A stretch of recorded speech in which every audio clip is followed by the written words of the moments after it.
கன்னியாகுமரி மாவட்டம் திருவட்டார் ஆதிகேசவ பெருமாள் கோவிலில் கருவறையில் உள்ள பெருமாளின் திருமேனியை சூரிய கதிர்கள் நேரடியாக தொடும் காட்சியை பக்தர்கள் கண்டு பரவசமடைந்தனர். 108 வைணவ திருத்தலங்களில் ஒன்றான இக்கோவிலில் ஆண்டுதோறும் புரட்டாசி மற்றும் பங்குனி மாதத்தின் தொடக்கத்தில் மாலை பொழுதில் சூரியனின் கதிர்கள் அனந்த சயனத்தில் உள்ள பெருமாள் மீது பாயும். அந்த வகையில் நேற்று நடந்த இந்த அபூர்வ காட்சியை பக்தர்கள் கண்டு ரசித்தனர்.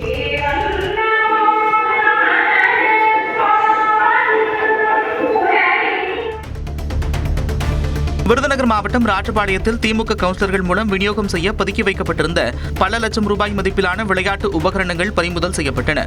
அதிமுக மற்றும் பாஜக நிர்வாகிகள் அளித்த புகாரின் பேரில் கவுன்சிலர்கள் ஷாலினி, அர்ச்சனா ஆகியோர் வீடுகளில் தேர்தல் பறக்கும்படை அதிகாரிகள் சோதனை செய்தனர். அப்போது கிரிக்கெட், சிலம்பம், கேரம்போர்டு விளையாட்டுகளுக்கு பயன்படுத்தப்படும் உபகரணங்கள் பறிமுதல் செய்யப்பட்டது.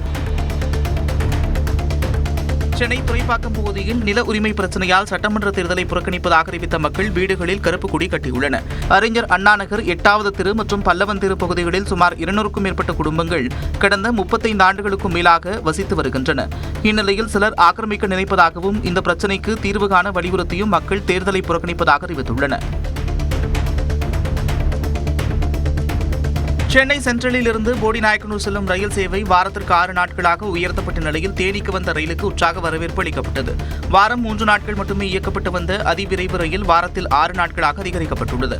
இந்நிலையில் தேனிக்கு வந்த ரயிலுக்கு மலர் தூவி வரவேற்பு அளிக்கப்பட்டதுடன் ஓட்டுநருக்கு பொன்னாடை அணிவித்து இனிப்புகளும் வழங்கப்பட்டன. சென்னை காசிமேட்டில் நடிகையும் அதிமுக நிர்வாகியுமான கௌதமி பரப்புரையில் ஈடுபட்டார்.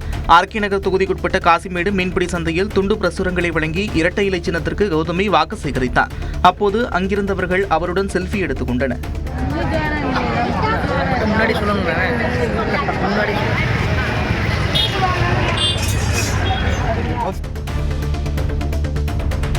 ஓசூர் தாலுகா அலுவலக சாலையில் உள்ள பேக்கரியில் கேஸ் சிலிண்டர் கசிந்து தீ விபத்து ஏற்பட்டது.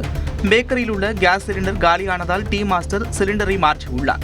மாற்றப்பட்ட சிலிண்டரிலிருந்து சிறிது நேரத்தில் எரிவாயு கசிந்து தீ ஏற்பட்டு மளமளவென பரவியது. இதில் கடையின் முன்பக்க நிலக்குடை, மின்சாதனங்கள் உள்ளிட்ட பொருட்கள் எரிந்தன. இதில் யாருக்கும் காயம் ஏற்படவில்லை.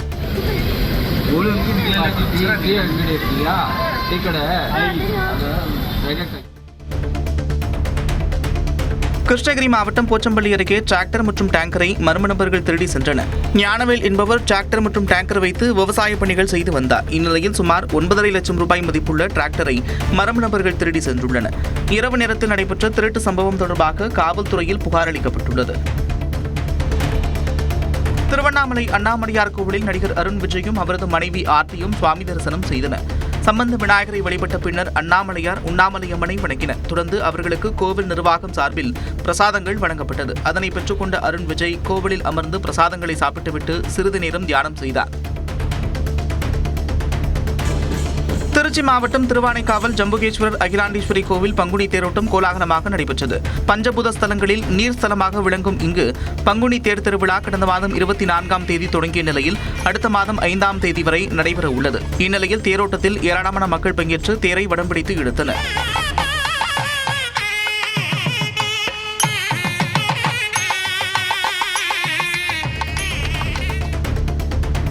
நெல்லையில் எல்பிஜி கேஸ் தட்டுப்பாடு காரணமாக சில சிறிய உணவகங்கள் மூடப்பட்டன. வணிக சிலிண்டர் தட்டுப்பாட்டால் பல உணவகங்களில் உணவு வகைகள் குறைக்கப்பட்டன.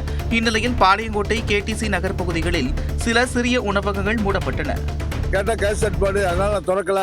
அதனால வேற கடையில் சாப்பாடு தட்டுப்பாடாது. அதனால கடைகளுக்கு முக்கியமாக கேஸ் உடனடியாக டெலிவரி பண்ணணும்னு கேட்டுக்கொள்கிறேன். புதுச்சேரியில் உள்ள காஞ்சி மாமுனிவர் பட்ட மேற்படிப்பு ஆராய்ச்சி நிறுவனம் மற்றும் நியூஸ் 18 தமிழ்நாடு தொலைக்காட்சி சார்பில் வாக்காளர் விழிப்புணர்வு பேரணி நடைபெற்றது.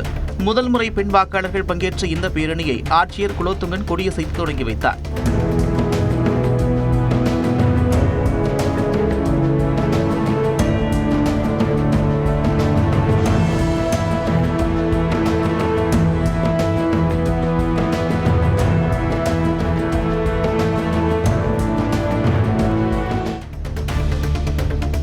நீலகிரி மாவட்டம் கூடலூர் அருகே உள்ள ஊசிமலை காட்சி முனையில் 150 அடி பள்ளத்தில் தவறி விழுந்த இளைஞர் 13 மணி நேர போராட்டத்திற்கு பின் பாதுகாப்பாக மீட்கப்பட்டார். செங்கல்பட்டு மாவட்டத்தைச் சேர்ந்த சிவகுருநாதன் என்பவர் செல்ஃபி எடுக்க முயன்றபோது பள்ளத்தில் தவறி விழுந்தார். காவல்துறையினர், வனத்துறையினர், தீயணைப்பு வீரர்கள் மற்றும் ராணுவ வீரர்கள் இணைந்து நீண்ட போராட்டத்திற்கு பின் அவரை மீட்டு உதகை அரசு மருத்துவமனைக்கு கொண்டு சென்றனர்.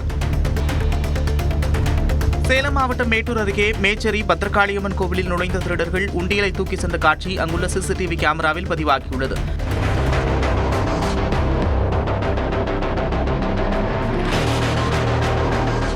கடந்த 18ஆம் தேதி நள்ளிரவு 1 மணியளவில் முகமூடியுடன் கோவிலுக்கு நுழைந்த 2 பேர் திருட்டில் ஈடுபட்டுள்ளனர். இது தொடர்பாக கோவில் நிர்வாகம் அளித்த புகாரின் பேரில் காவல்துறையினர் விசாரணை நடத்துகின்றனர்.